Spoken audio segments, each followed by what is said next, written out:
Vale.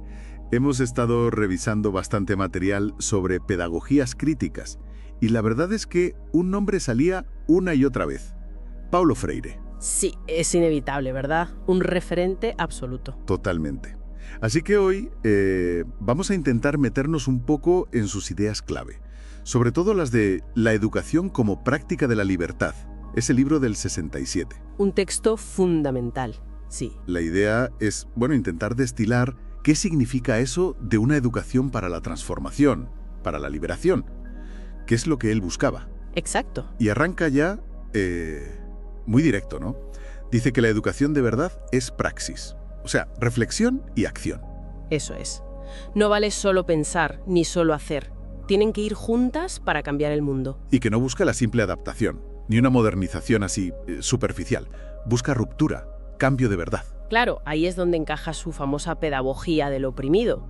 Rechaza de plano esa educación que él llama, que domestica. Que te adapta al sistema sin cuestionarlo. Justo. Frente a eso, él propone una educación que problematiza, que te hace preguntarte cosas. Que es crítica. Liberadora. Y ahí entra su crítica feroz a la educación bancaria. Eso me llamó mucho la atención. Es una metáfora genial, la verdad.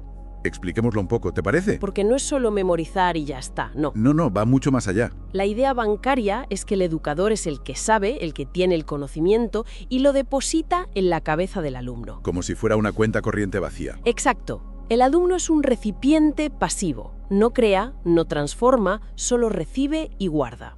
Para Freire, eso anula la capacidad crítica. Es una herramienta más de opresión. Claro. Mantiene las cosas como están. Por eso él propone lo contrario. Una educación problematizadora, basada en el diálogo, en investigar juntos la realidad. Educador y educando aprendiendo a la vez. Y esto me lleva a cómo veía el analfabetismo, que tampoco era solo no saber leer. Precisamente. No lo veía como una mala hierba que hay que quitar o una enfermedad. Para él era un síntoma. ¿Un síntoma de qué? De una estructura social injusta.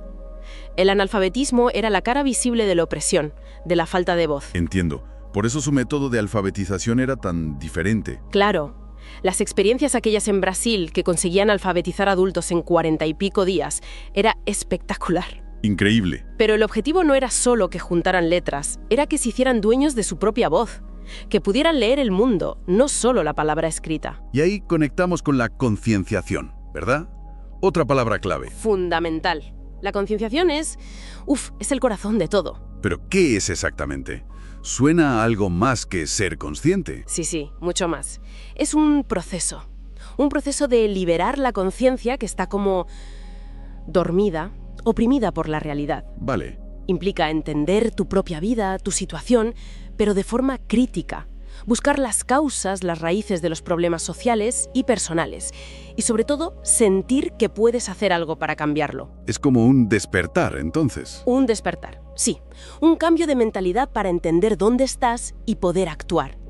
Thomas Sanders decía que era la capacidad de analizar críticamente causas y consecuencias, de comparar. Y para llegar a esa conciencia crítica, la herramienta es...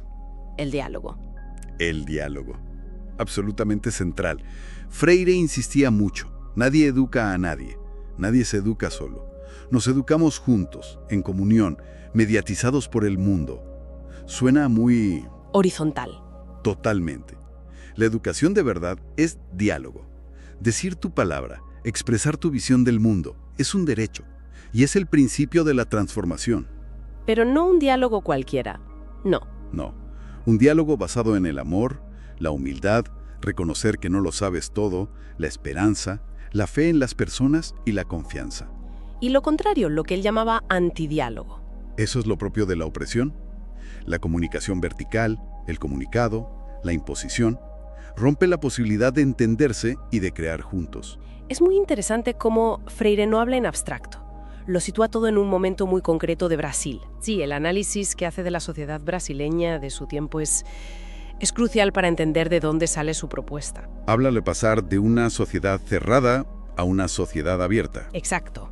La sociedad cerrada era la herencia colonial.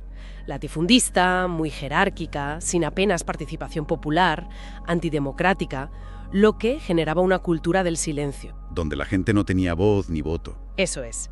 Y la transición hacia una sociedad que intentaba ser más democrática, más abierta, es el caldo de cultivo donde él ve la necesidad y la posibilidad de esta educación liberadora. Para ayudar a la gente a salir de esa inexperiencia democrática, como la llama él. Y a pasar de una conciencia que él califica de mágica o ingenua, que no entiende las causas profundas de las cosas, a una conciencia crítica. Y para que no nos quedemos en la teoría, tenía un método muy práctico, ¿no?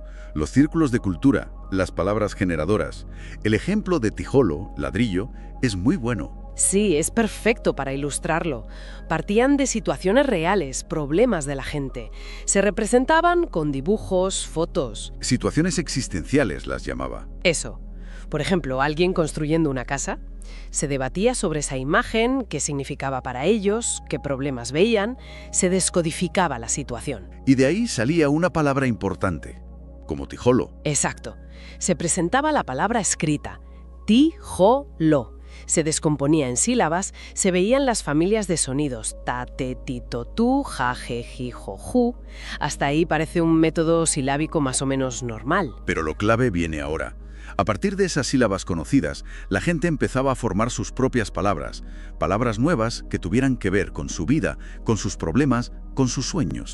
Por enseñar las letras acaba siendo una reflexión tan profunda sobre la vida, la sociedad. Totalmente.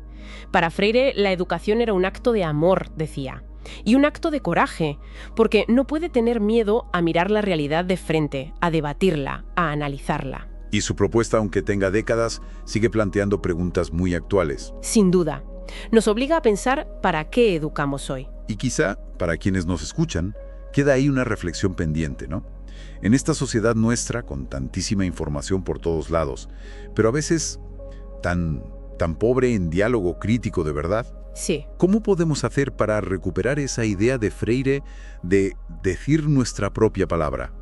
Para entender mejor nuestro entorno y, quién sabe, quizá para empezar a transformarlo un poco. Esa es la gran pregunta, yo creo. Una pregunta que sigue abierta.